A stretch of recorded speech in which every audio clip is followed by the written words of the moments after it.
And if you could just introduce yourself. I play keyboards in Alice. My name is Anna Maria, and I am the founder and vocalist in the band Vajra.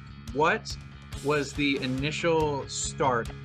Yeah, so we all have pretty storied histories. I was just bored during COVID. Did a little demo, put it out, and it was pretty well received by the community. And always had a thing for horror punk and stuff. Something that started with me and a laptop during quarantine, and just like, oh yeah, you know, all those times I said, if only I didn't have to work my job all the time, and now it's like I could have time to do that. Well, now this is that. All right. And if you could just introduce yourself to the fine folks at home, I'd really appreciate that. Hello, I'm Anastasia Elliot. I'm a classically trained pop rock musician and visual artist based in Nashville, Tennessee. And I'm so happy to be here with you. Well, we're glad to have you on. I have to say, I heard your music a little, I think it was about a year ago. I saw some stuff on YouTube from you, and I was just like, oh my gosh, this is so awesome. The reason I liked it, to the audience at home, is because there's a lot of like either pop or rock music that kind of just sounds mid. It's very generic. But when I heard the music that Anastasia puts out, I was just like, wow, this is something special and different. And there's a like a haunting kind of beauty and quality to it. And I don't know, go give it a chance after the interview. And I fully believe you'll hear what I'm saying and you'll fall in love with it too. Anyway, sorry. So let's talk a little bit about the history of you as an artist and this project in general, because this is, as I understand it, with your first release here, this has been quite a long time coming. 13 years, 13-year project. Which was the first song or video that you heard? I'm curious. So the first song that I heard was, I'm forgetting its name at this exact moment, but the first song I heard was the one where you were playing that wicked beautiful piano that you guys put together. Oh. And yeah, with the I love the dress yeah, that kills. yeah. I saw that and I was like, okay. And then I heard Bones, and then I started playing through all the other stuff you had up on there. And I just went through all of it, like honestly. I thought some of the funnest videos were not the music videos. Those were great. Like I loved them, but some of the early stuff you put up with the like cooking with Anastasia, I thought that was really fun. Thank you. And I am going to start doing things like that again. So I'm glad that you enjoyed that. Anyway, sorry, I didn't mean to cut you off. Go ahead. No, I that was exactly what I wanted to know. I wanted to know what your first introduction to me was. So you got pre-album, The Boy Who Cried Love. Yep. Yeah, it was great. And a lot of the songs, Lion's Den, I think has become one of my favorites recently. I just a lot of the songs on the album are just like, trust me, go check it out. You're gonna love it. I'm actually finishing up the color grade right now for the music video for Lion's Den, so that one's Oh, coming very soon, and it's a fun one. awesome. So with this project, like how did it all start? Like where did it start for you?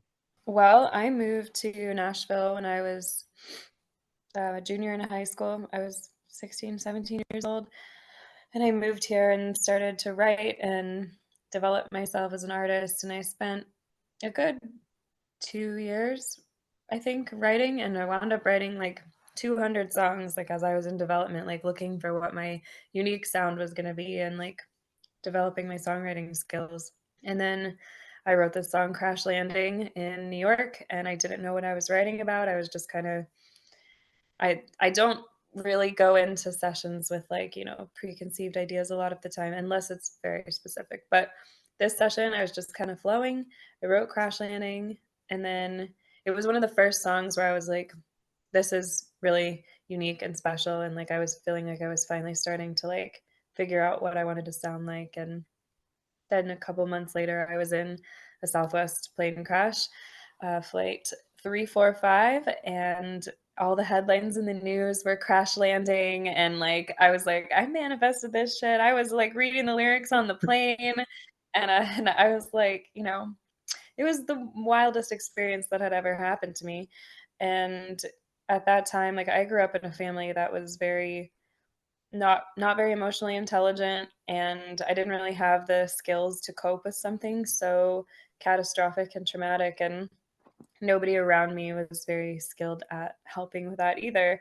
And I didn't, I wasn't put in therapy. I wasn't, none of that was happening. So I was kind of forced to go on my own healing journey, and I did every type of therapy you could possibly imagine, from hypnosis to regular therapy to crystals and Reiki healings and anything I could find.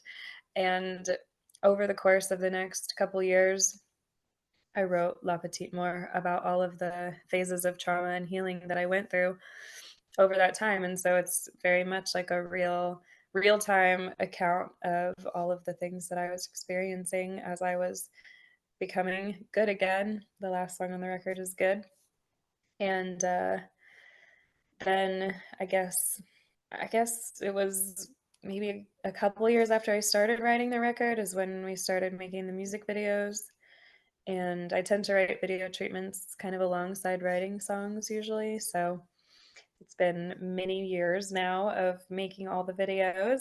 I'm editing the 3 in the middle right now, and then we're about to shoot the final 5. So That's so my cool. 13-year marathon is about to come to a close with this project. But yeah, that's kind of in a nutshell, the story of La Petite Mort.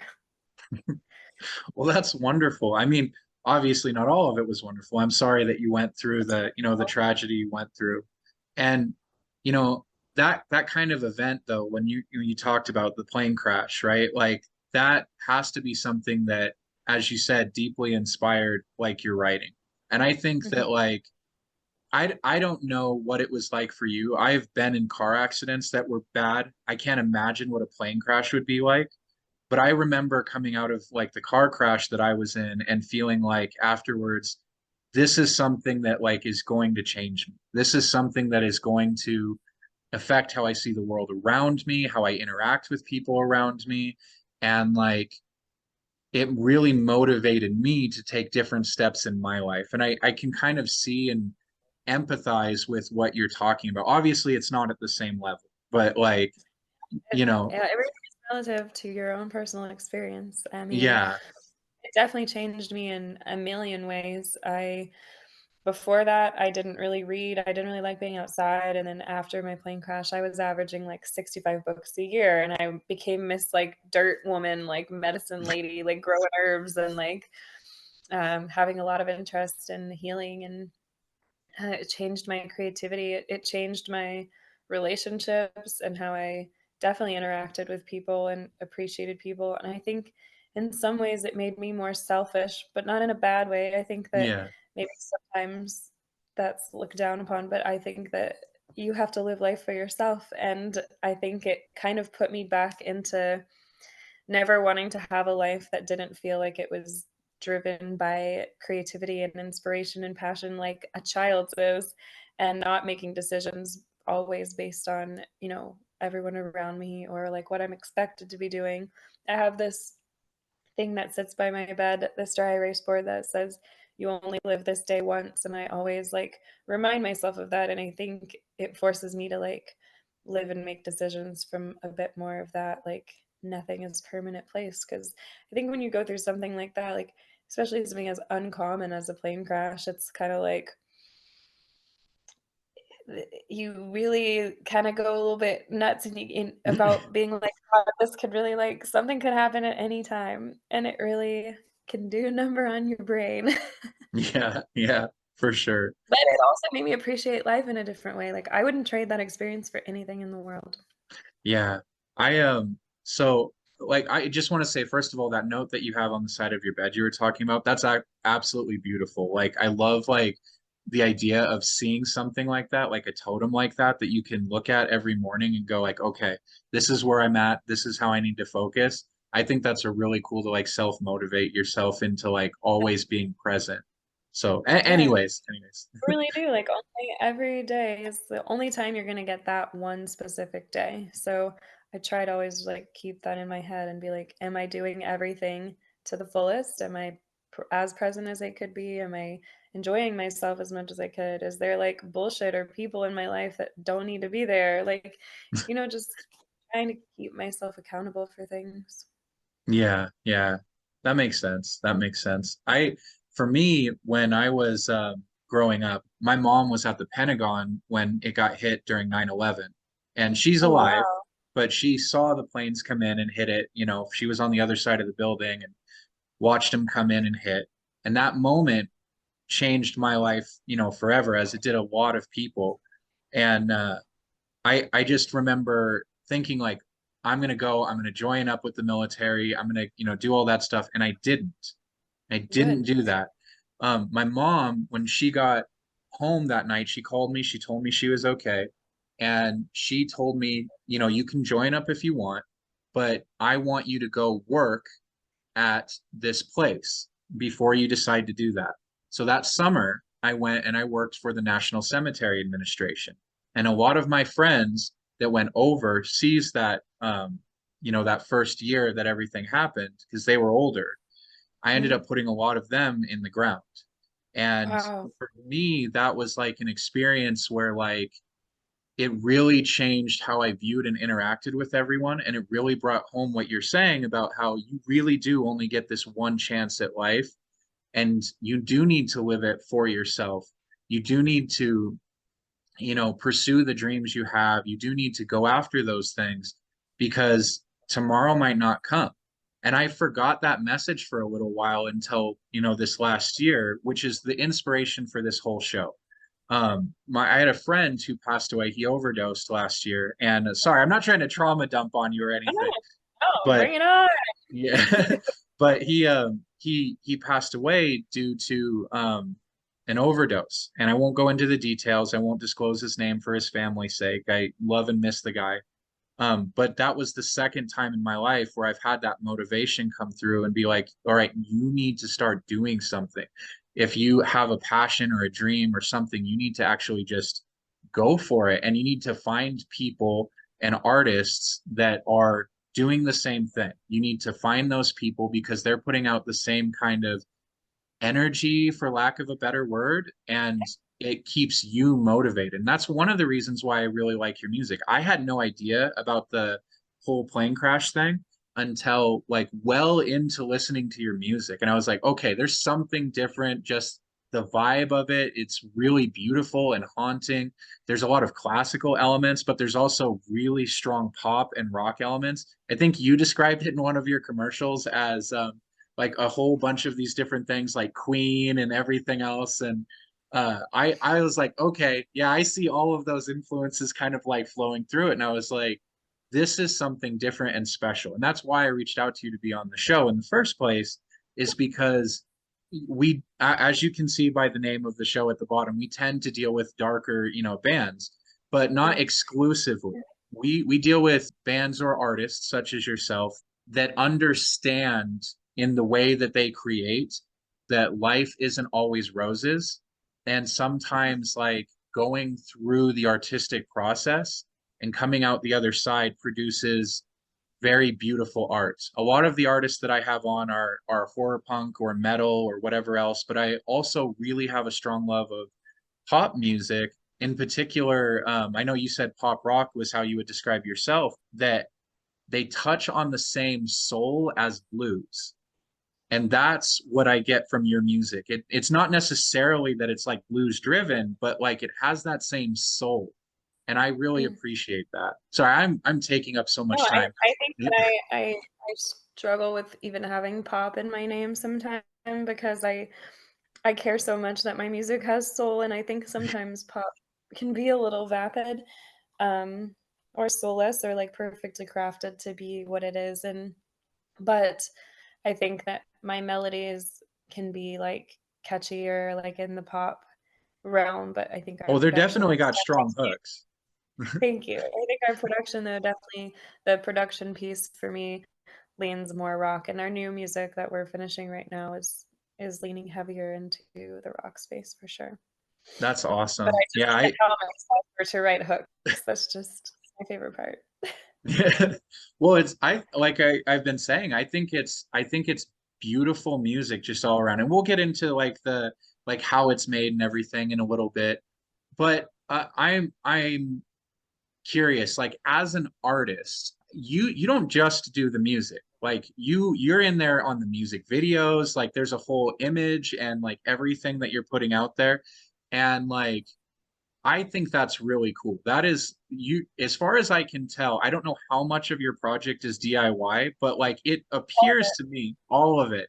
That's awesome. I was gonna say it All it of it. it appears to me that you are more hardcore of an artist in the fact that you are doing DIY like art from start to finish and still putting out that quality of music and art just in general than a lot of bands that like are on, on the mainstream rock radio stations or whatever currently. And there's nothing wrong with those bands. I don't detract anything from them, but like I just think there's something very special about like your ability to write the way you write at the level you write with the production you write and the quality that you write that like and still it all be you. Like that has to take a lot of determination and like and follow through.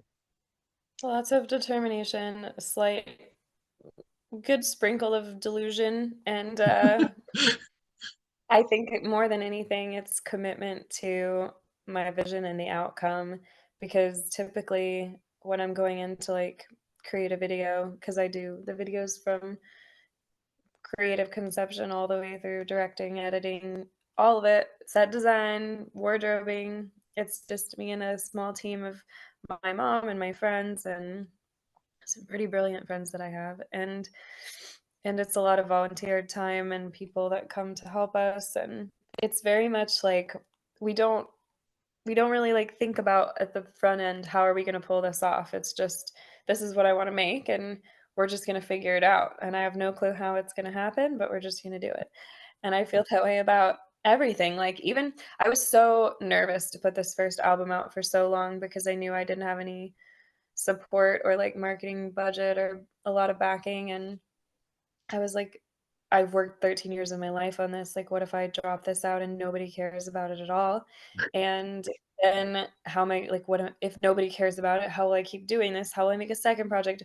I don't want to have a sophomore slump and make a bad second project. Like, um, fear is very much a daily part of the life of me and my artist project. But you just have to not let that drive and just continue to let the creativity drive. And it has served me well, but this is, I mean, it's so much work. It's more work than people could ever realize looking at the stuff. Even when they think they get it, it's so much work and it consumes my entire life. But I love Oh it. I love every second of it. yeah. That's And now awesome. I'm directing videos for other bands, and that's been like a new kind of offshoot to my whole creative world is getting to conceptualize and direct and edit videos for other bands. And it's been really fun and different, and kind of solidified for me that like, oh, I can do that for not just myself but for others. Like that can be a very, I think artists are sometimes put so much in a box that, like, this is all they can do, and I consider myself more than just like a singer or a songwriter, like a multi-hyphenate creator and just creative in general. So some days I'm like, I want to make this music video that requires me to make a dress out of chocolate, which I'm doing right now for That's good. awesome. How I'm gonna do that. We wound up spending months researching how the hell we were going to do that. And now we're finally in construction mode and it's working beautifully. So it's really just about like dreaming up the thing and just letting it happen. That's awesome. So I have so many questions I want to pull out of what you've been talking about, but we'll start with this one. You mentioned like staying on the vision. Now I know that like that's a broad kind of term and it changes depending on like what's going on. But speaking specifically about the album that you most recently released, what would you say the overall vision? What were you trying to communicate broadly to your audience from the whole artistic package, not necessarily from the individual songs, but just from the experience of listening to that album from start to finish? Well, when I set out to make it, my initial vision was to have it come out over the course of 13 months, a song and video every month for 13 months. That obviously did not happen because it went through so many changes of hands, leaving Warner Brothers and like failed investment deals and just like trying to find a home for it. Um, but it was really important to me to communicate that I wanted it to feel like a journey from top to bottom. And I think I wanted to create something that you could just push play at the beginning, close your eyes and listen to it, and that both sonically, lyrically, and energetically, it took you on a journey through your own shit as much as my shit. Like, I wanted it to take you to like happy highs and like dark places and then kind of beat you up a little and then deliver you kind of raw at the end, like good as a completely acoustic one take of a song. And I wanted to close That's the album with awesome. something super intimate like that. And I think, I mean, the goal was to really try to capture, I think, what it feels like to go through something that has such a catharsis to it, no matter what it is in your life that you're dealing with, but something that takes you to those depths that you're able to kind of alchemize and turn into something positive in the end. So I think overall, that was the experience that I hoped that people would gain from doing it the way that I ask for it to be done and listening to it from top to bottom. I know that's like a pretty big ask in today's culture to make people listen to a whole album. And it's the kind of thing where if you pick and choose songs, it's still going to be fun and still impactful, but the entire experience definitely was important to me to finish. And that was what took so long, and my fucking bullish commitment to the vision because producing 13 music videos at my level, completely DIY, to look like the ones that I make, um, is so much work and time and and to make all the promotional content that I wanted around everything. And even now, like I still feel like I'm failing at album promotion. Like I don't have time to make as much content as I want, and I am not showing up in social media to my fullest, I think, potential. But I'm also prepping to shoot the next 5 music videos, and it's like there's just only so much I can do. But I'm trying to give myself some grace here. Yeah, that's really the vision I had, was to give people something that they could journey with, because I don't know that there's a lot of intention like that in music nowadays. I think it's incredibly cool that you have been able to start from that, that time period, 13 years, and get it all the way like done in the way that you have. One of the things that I really liked about like a lot of your videos and videos of your live performances is like you were saying earlier, you make a lot of your own costumes and things for that. You mentioned you're doing, something you're making a dress out of chocolate for something coming up. But I've also seen some of the other things you've done in some of your other shoots. You did a cover recently where you were holding a guitar and it was a shoot for, you were parodying an older song or an older cover that had been done. Like I'm into punk rock and metal, and so we do these things called battle vests where we sew like patches from different bands onto like this jacket to show what shows we've been to or whatever.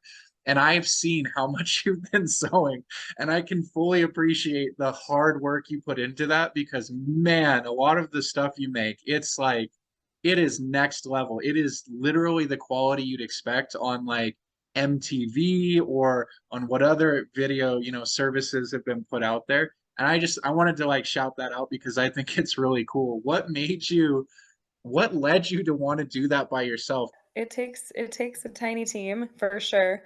I cannot do it all by myself. You would be surprised to know that I actually can't sew. Oh Um, no.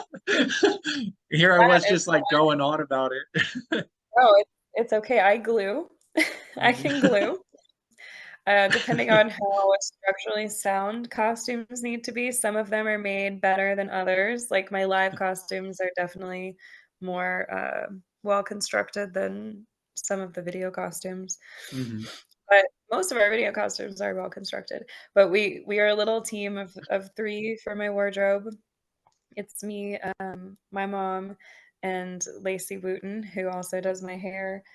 in all the videos, but we all have our different set of skills. So for me, it's usually like, hey guys, I want to make a dress out of chocolate, and this is what it's going to do. This is what it's going to look like. And then it's like, now let's figure it out. And my mom is learning all kinds of skills. Like she's just learned how to make chainmail, and like she's making That's an awesome. incredible dress for the Bleach music video right now from an inspiration from Paco Rabanne's 70s metal outfits, and she's recreating one of those. So she's got different skills, but she's also not really that great of a sewer. She's a hand sewer. Hand sewing and gluing and rigging is my Hmm. mom's specialty. And then Lacey is like more, I'm gonna make a pattern for this, and this is gonna be like, she uses the sewing machine, and so we all kind of like we'll meet and like we'll pass things around. I also do a lot of detail work, like very like detailed finishing touches. Like I love the tedious stuff. I love painting things. Like I'll paint with fabric paint like that.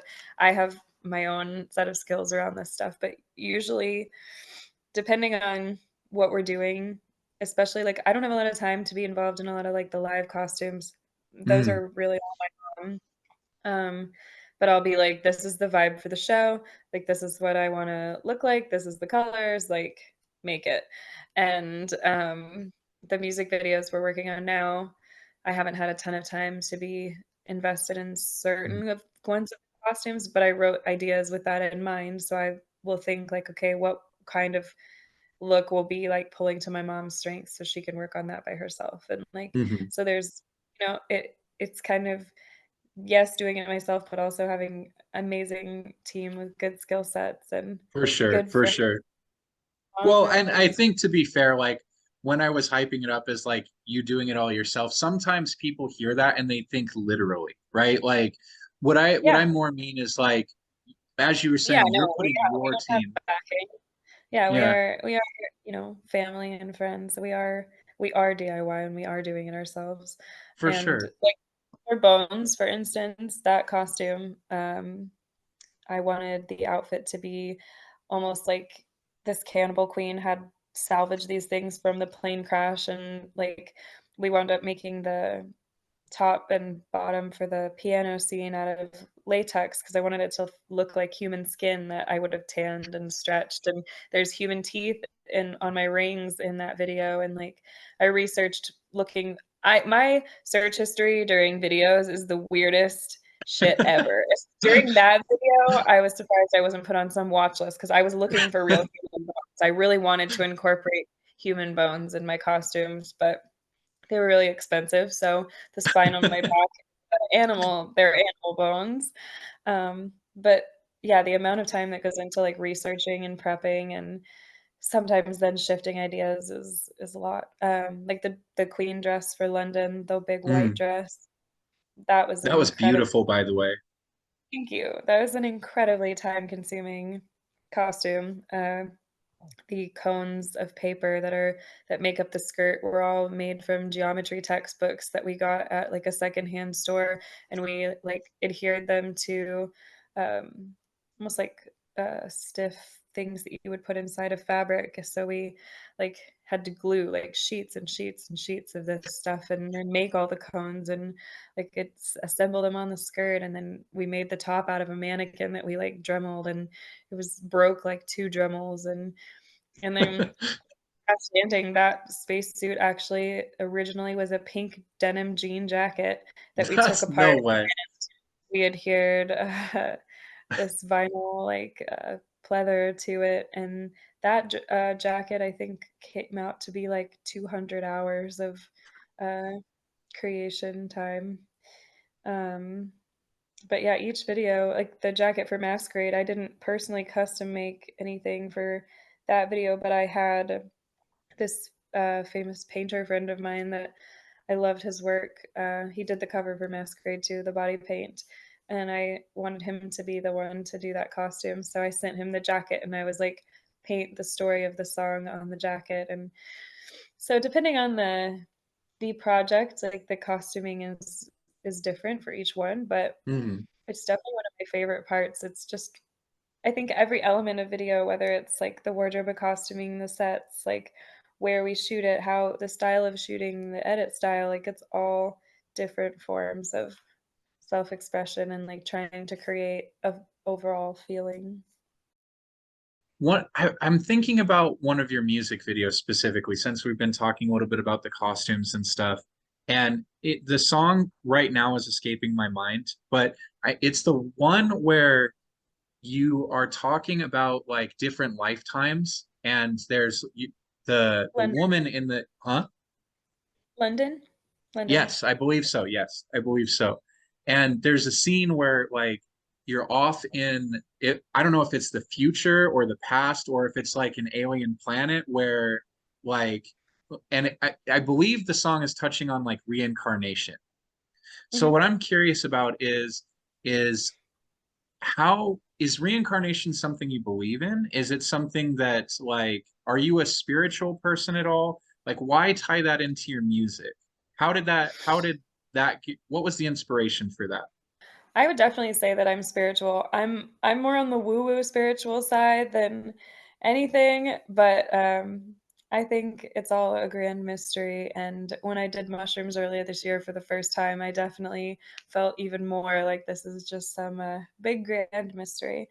I don't know if reincarnation is real. I mean, I think we're all part of some giant energetic thing and that it's very possible. Um, I think there are people that you meet in life that feel like you've known them before or, you have some weird kind of mental connection with. And I think there's just so much we don't know. But that song, all of these songs for me have so many meanings. And that song, um, has a couple of meanings for me. In the story of the plane crash and the overall, like, overarching story, that song is really about when you come back from something that feels catastrophic or like a death of certain parts of your personality or like ways of thinking, how the relationships that were in your life don't always feel the same or like the people that you're with don't always understand where you're coming from and that like you can really grow apart in those ways but like ultimately not want to and have that core love or wish things weren't the way that they were.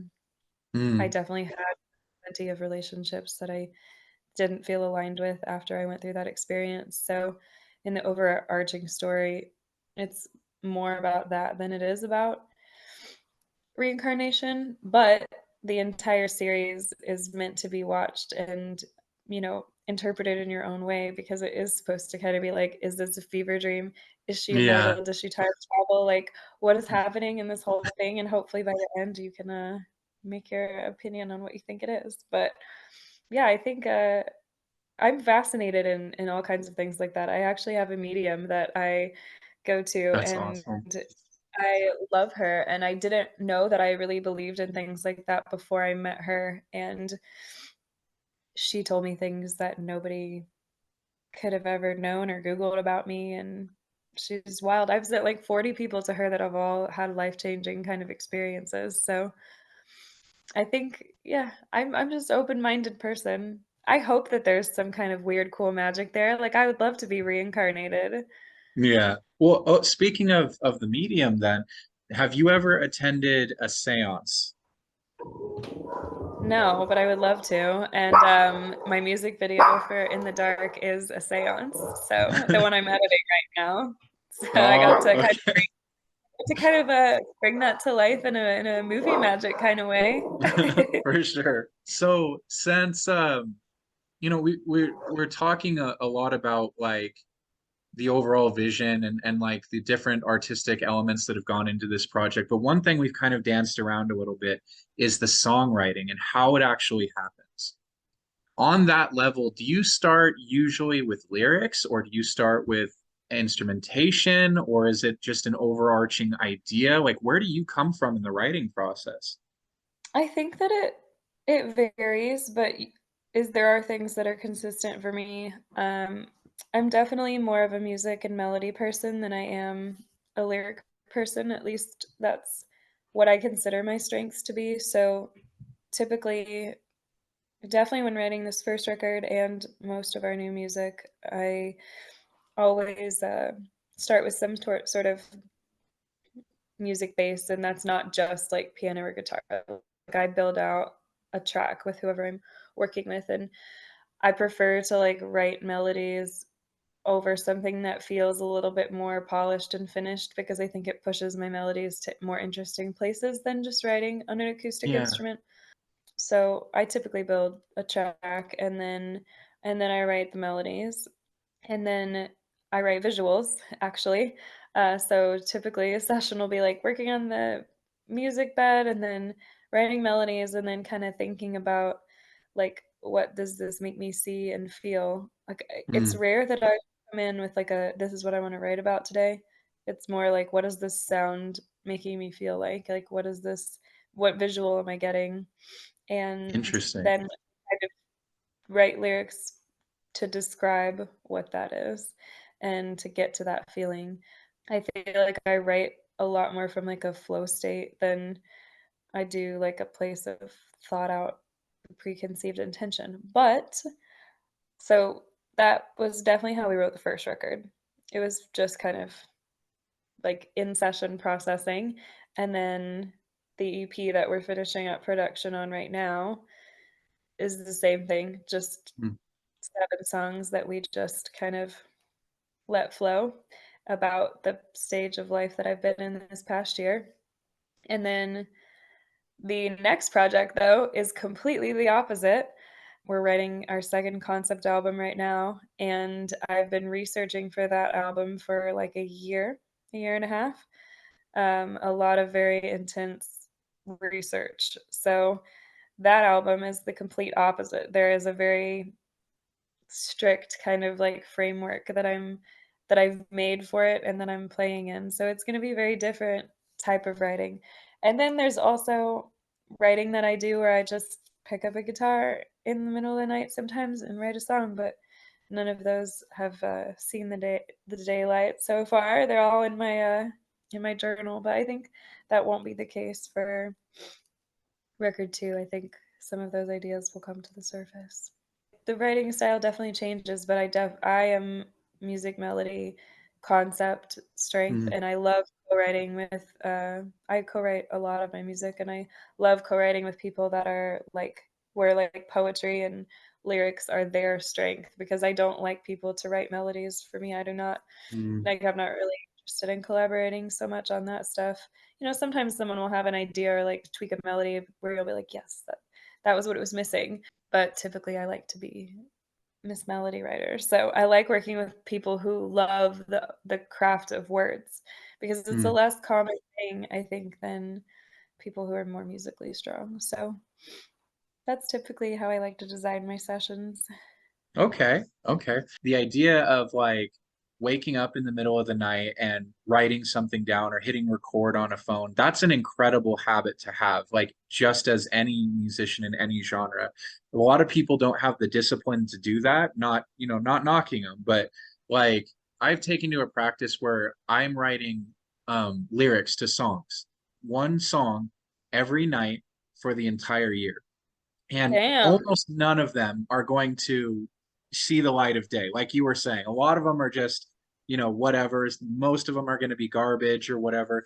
But the idea is there. The idea is that like you're capturing that when it's hot, right? And you're setting it aside and you can pull from that inspiration for later, or you can, like you were saying, you're just writing something that you had like a dream about or whatever it is, however you got to that point, and you're recording it and you're saving it for later so that you're not out of ideas and you're not necessarily hitting that writer's block later. Now, I'm not saying that's how you go for it, but just you mentioned that habit, and I think it's incredible. It's a pattern I've seen in good artists.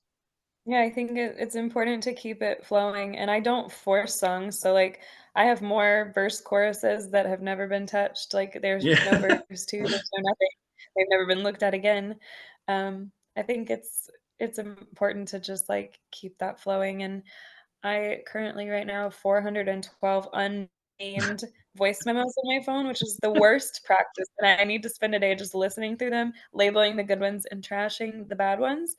But right now, the first, I guess, record, I didn't have a band at the time, and I was writing with all kinds of people. And this new music, I wrote all of it with my band, and it's been a very different type of writing process. And even when I get my ideas in the middle of the night now, like if I have a cool thing that I've started, I typically won't write too much of it, and I'll just be like, I'll send it to them or take it to them and be like, here's a cool guitar riff I came up with and like a melody. And then I like to see how it comes together with everybody.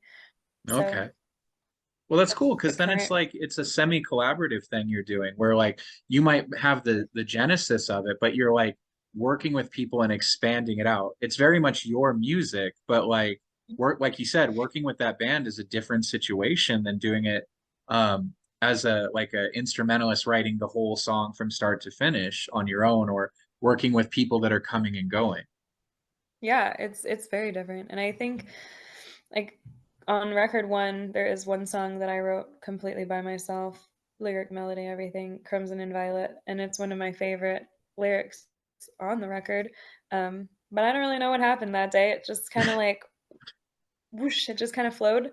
And I had to kind of fight to keep that song on the record. And I'm glad I did. But yeah, this new music has been a very different process and rewarding in its own ways. I think co-writing is a really special thing when you can find people you work well with. I don't write well with 9 out of 10 people. Hmm. Um, I'm very like all about, do I feel like the energy is good between us? Like I don't know. I just don't write well with most people, but I Hmm. liken writing to sex. You ready for my metaphor? This is my All big right. metaphor. Writing by yourself, similar to masturbation. You can get the job done. You can maybe write a great song, but Hmm. the act of writing with other people can elevate you and elevate things in a way that like is unlike anything else. And I think, I mean, when you go into somebody for the first time ever, it really is like, you know, you're bearing your whole soul. It's like one of the most vulnerable things ever to go in with a Yeah. brand new co. And sometimes you write like one great song, you got one great one night hit stand, and then you never write with them well again. And some people, like your writing relationship just keeps developing over time. Like it all comes from the same creative center. And I think when you can approach co-writing like that, it's good. But I wouldn't suggest sleeping with your collaborators all the time. Fair enough. Or Fair enough. ends there. It's just more to say that collaborative energy really is, I think, special in the creations it brings because everyone brings something so different and unique to the table. Hmm. For sure. For sure. So, sorry, that's I awesome. I can't love talk that. about love petite more, which means orgasm. I can't talk about my Yeah. record without giving you this writing metaphor. Yeah, yeah. The little death. Yeah. So much of like the album and like you were saying comes back to that theme, right? Like it means both sex and it means the little death. And Mhm. I think that's really powerful. Like the Yeah. conflation of that term that the French have. And so like when you Mhm. incorporated that into the album, the whole vision of it, and again, I know it's all up to interpretation, as you said, but like the whole vision of it and the way you laid out the tracks and how it was like this constant rotation of these things and like a change in life going forward each time. I think that's a beautiful way of tying it all together. Like, anyway, sorry, we're going Thank full you. circle No, now. I love that. I think when I read about how they, view orgasm and like why they call it the little death, I was so inspired by the fact that like a word death we like associate so much with like negative things, but to me like that negative thing that happened in my life was like such a catalyst for greatness and like knowing Yeah, myself better and like being more connected to like myself and other people and nature and the world, that I think that there my name means resurrection, so I think that like that tie to just being able to rebirth yourself, I don't know, there was something really cool about that to me that I wanted to try to sonically create. well, I think you captured it, and that's kind of it's kind of one of those things where it has to be asked like what inspires you, like how I we talked a little bit about how after the crash you started reading a lot and started going outside and stuff, and I wanted to kind of get into like what are the things that inspire you as an artist, whether it's musically, what what acts you listen to that you really like, as well as what other artistic things or just things in life that you bring into your music that make you you and make you stand out, or not necessarily stand out, but makes you you. We'll go with that. This has always been a hard question for me to answer because I don't feel like I consciously pull inspiration from much. I think I'm like a sponge and I'm always so interested in everything around me, and even like little things make me super excited that I think I'm inspired by literally everything. Like one costume that we're making right now is from wire that you would use to like close off a hole in a pipe, but we saw a costume out of that. Like I think it's just staying so open. Like I love art, I love going to museums, and I love films, and I'm super inspired by movies, and I read so many books, and I love books. And I don't listen to a lot of music actually. I'm not a huge music consumer. I'm the kind of music consumer where like I will listen to like one band or like one album just like over and over again until I'm over that one, and then I'm on to another one. Right now, I've this past year I've been in a huge Radiohead phase. It's pretty much all I Yeah. listen.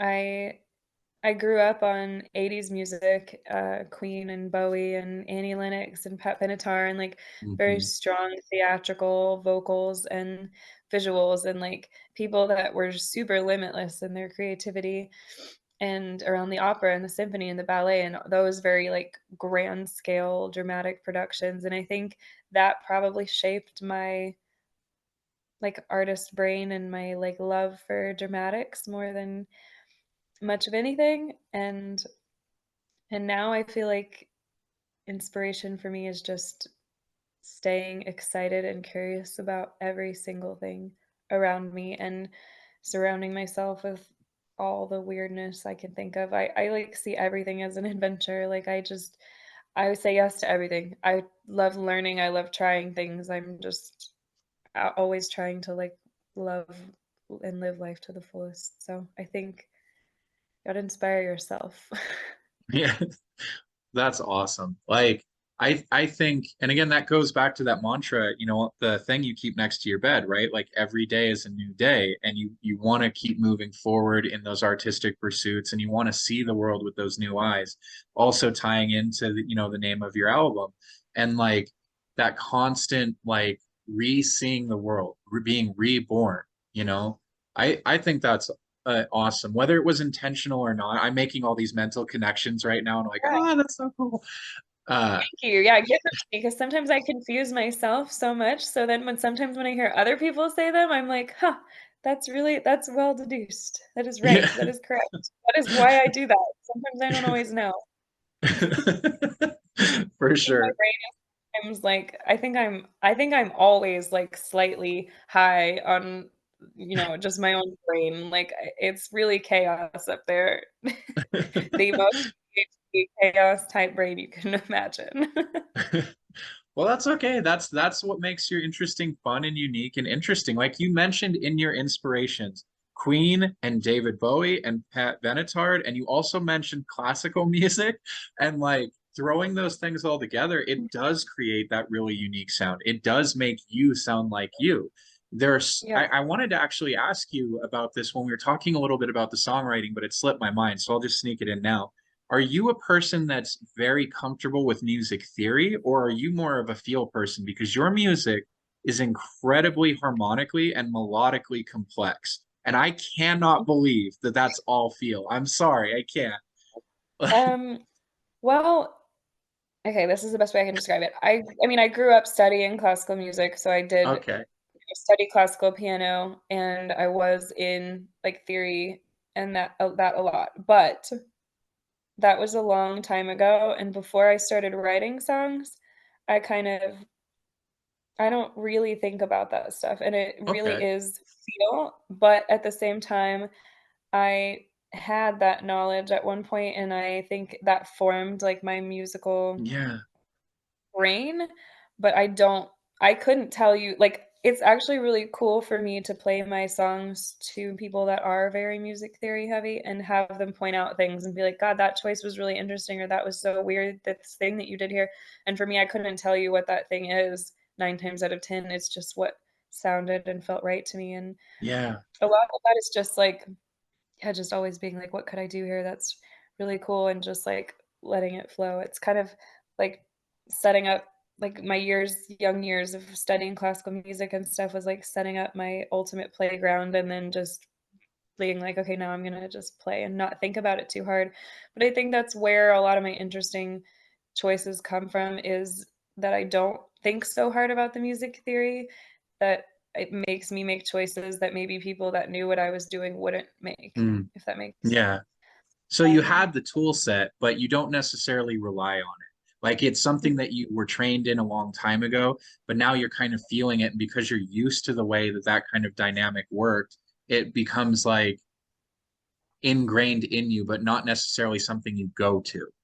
Yeah, I think absolutely. And I mean, my style of music and like everything that I make, like I've had to fight so hard to like get like to continue doing it, because I think it is not really what is like trendy right now. Like I think in pop especially, kind of like that moany, whiny girl singing is kind of what's trendy now, or like nostalgic stuff. And like I can't tell you how many times I have business people or like people I'm pitching to tell me that if I want to be mainstream, I need to sing with less vibrato, or like the trend now is more minimalist, and so like I need to make my tracks less complicated. And I'm just like, no, like I don't want to work with you then. And that's taken me like a long time to just be like, to not take any of that to heart and to just be like, no, like I know there has to be an audience for this. And it makes me sad that like nowadays people will always bring out like the Lady Gaga comparison and be like, is she one of your biggest inspirations? And I'm like, absolutely not at all.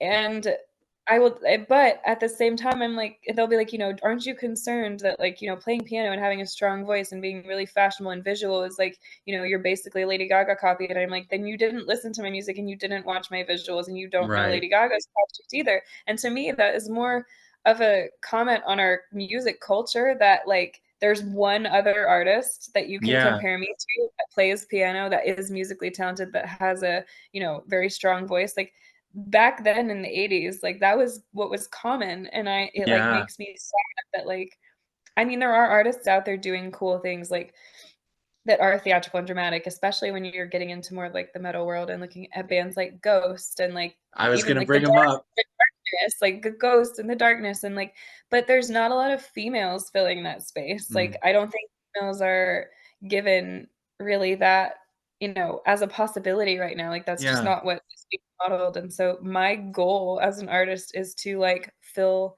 that lane, is to go and be like female Ghost, or like, what all those bands, Kate Bush and all the people that were doing things that were just like, wow, this is really interesting. Like, that's my Yeah. goal. So, no, my goal is not to be Lady Gaga. I know you didn't ask me that question, but somebody did recently in a pitch, and I was just like, this question. No. Yeah. Oh. Yeah. Here you go. There's my rant. There's my rant. There's my tangent. No, no, it's great. I love it. And you're right though. Like there hasn't been a lot of space for unique individual female rock artists, in general, or pop, or whatever you want to call it. Like there hasn't been. And you're right. There's this repetition that kind of is just kind of going through, and it's because it's safe. It's easy. They feel to market and things like that, but it's mid and it's not interesting. It just gets boring after like the 100th song like that. Daring to do something interesting is it's refreshing. And that's what, again, I said it at the beginning, but that's what attracted me to your music in the first place, is it was daring. And yeah, there is a gendered role in that, but like even if you were a guy making the same music, I would have the same reaction, because like the music itself is interesting and that's what's important. But when you add that layer on that you're talking about how there isn't that wide open space, and it's like you and Lady Gaga, and it's like, no, come on, like what is that? Why can't we have more? Why can't we have better, more interesting, more daring music? Um, And Yeah. I was going to bring up Ghost because I'm also a fan of Ghost, and I saw you posted that you wanted to open for them at some point. Make it happen. Yes. But but Anyone like on yeah, here knows Ghost. yeah, yeah. I love Ghost. Like I got into him I think last year. I'm late to the party, but like Oh, I'm late to the everything they party too. do. I got into them slightly before the concert. Like I didn't know much Um, about them. And we went to the concert and I was like, oh my God, I'm obsessed now. yeah, But I told you I'm not really much of a music listener. So then when I yeah. saw that, I was like, yes, like this Oh is yeah, the here. visual performances that they go through. The music is great too, but it's like it's a whole package. Mhm. It's everything with them. Um, anyways, we're someday we'll interview I know, them and we'll talk about them. and you can bring me on as a special guest interviewer. I would love that. I would love that for sure. Are there any artists that you have played with or that you would like to play with or that you've played with in the past that you would like to shout out? There is a band that I'm working on putting a show together with right now that I have been dying to play with since I first saw them. Their name's Stoplight Observations, and they are amazing. I just recently got to play a music festival for this band, The Collection, and I directed their 4 music videos that are Oh, about to come cool. out. They are amazing, such incredible songwriters, and well, David is an incredible songwriter. Um, my my friends here, ha, I'm like, if I forget one of them, they're gonna hate me. Um, my best friend is this punk artist named Kelly Bourgeois, and he is incredible. And we were finishing up a duet together that is very fun. And I got a great friend, Jacqueline, here, who's badass, and she hosts these amazing mental health nights here where she brings songwriters to play acoustic music and talk about mental health. She's amazing. Um, there's a great band here called Karma Vulture that is good friends of mine. Manic, Maggie Miles, Annie Scherer. Like, I know so many friends. L Poets and Heroes, they're fantastic. Um, Nashville's scene is really starting to populate with some very cool and interesting bands. So we were talking about bands that you like before you left, and we were talking about bands you wanted to shout out, and we tangented a little bit into Ghost, which I maintain no matter what anyone says and what they'll say in the future. Awesome band. I love Ghost. Coming back to it, let's talk a little bit about you. Like where can people find your music? Where can they find your body of work that is best that you'd like them to go? What on social media would you like them to go visit? What helps you the most as an artist? Well, all the music is on all the streaming services. I think anywhere you are listening, it is a help for sure. You can buy the album on Bandcamp or iTunes, which is always helpful. I would definitely point people to YouTube as one of the first places to follow me just because it is a visual album, and to get the full experience, that's where the videos are and where the ones I'm about to film are going to be. And Instagram, I would say, is like my favorite platform where I'm like the most on there and active, but I'm about to try really hard to commit myself to TikTok too, because it all matters. It all apparently matters a lot. So really anywhere that you like to be, anywhere that you like to be and that you want to follow me, I will be putting stuff there for you. And we also have a Facebook group called The Purple Cult that I hope to be building more and doing cool stuff for. And it's a community of creatives and people that like to support creatives. So if you want a more personal experience, there's that, and my newsletter, which you can find on my website, anastasiaelliot.com. But any of my socials, you can find my link tree that has everything on it, the cultiverse. So anywhere and everywhere. And then hopefully on all those places, you can find our live schedule for next year whenever we know it, and come see a show. For sure, for sure. I've Also, given merch is actually an amazing way to help artists. So if you go on my website and you like my designs, merch, like there's something that said like the buying one t-shirt is the equivalent of like streaming an artist's song something like 5,000 times. So it's oh kind of like yeah. wild, but like truly the act of merch, selling merch really helps us to fund things. So that's always a Yeah. way to support independent artists. Yeah, and you recently you put out a limited edition tape, right? Of a live performance, I believe. Yeah, yes. I did this really cool collaboration with this company called Vault, and it's on Vault Music. Is where you can buy it, but it's a live album, all videos, and it's a whole recording of one of our shows. And it also has an hour-long thing of me talking about the album and getting into some of the nitty-gritties of making it. And it's a really, really neat exclusive thing. I think we're almost halfway sold out, and once they're gone, they're definitely gone. So I definitely would point you there. We're also doing a deluxe version of the album La Petite More with them. That should be done whenever I can edit things. I'm spinning a lot of plates right now, so that a lot of people waiting on me for a lot of things. So For sure, for sure.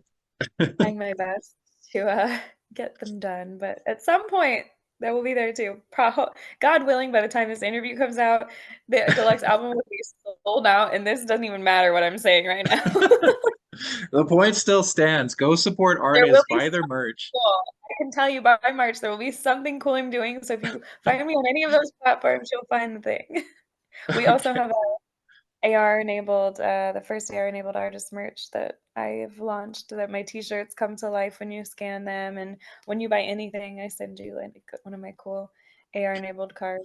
So I try to make the merch, feel special and like something you're excited to own more than just a t-shirt.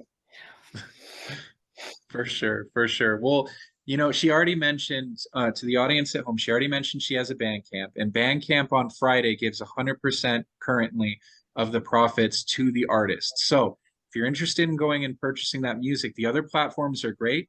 Highly recommend you go and do that. Every stream, every download you do helps, but Bandcamp will give 100% on Friday of whatever you make to the artist. So I would personally recommend, as I have almost every episode, at least consider if you're looking to buy something, either go directly to the artist and order through them.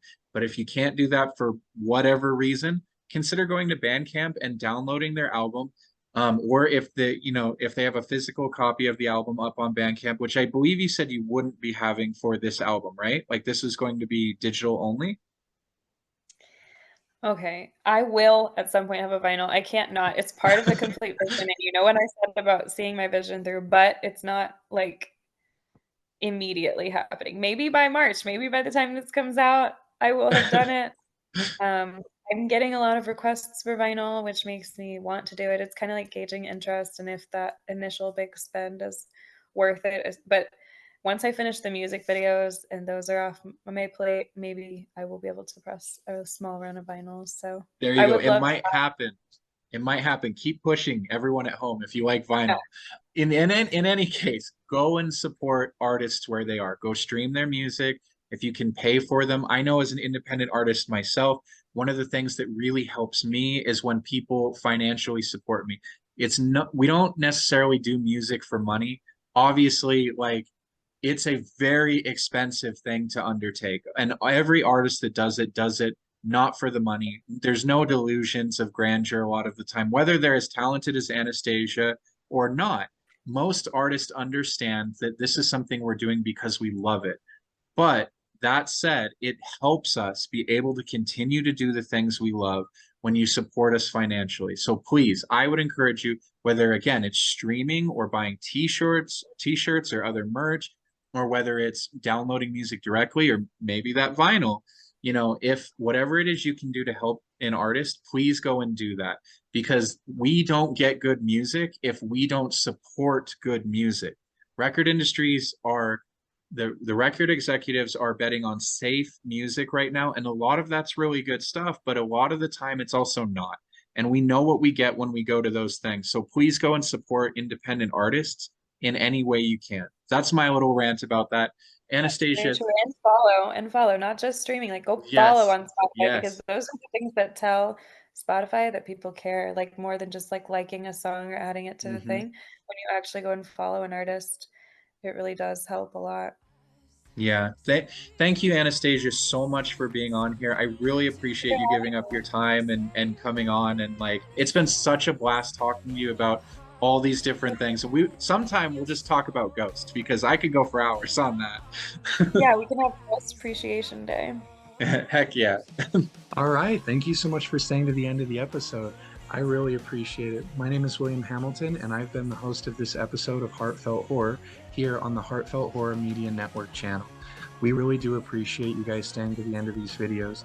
While you're here, if you wouldn't mind leaving a like on the video, subscribing to our channel, leaving a comment down below, these little things really do go a long way to helping us, get our name out there and get our show out into the algorithm so other people like you can find us.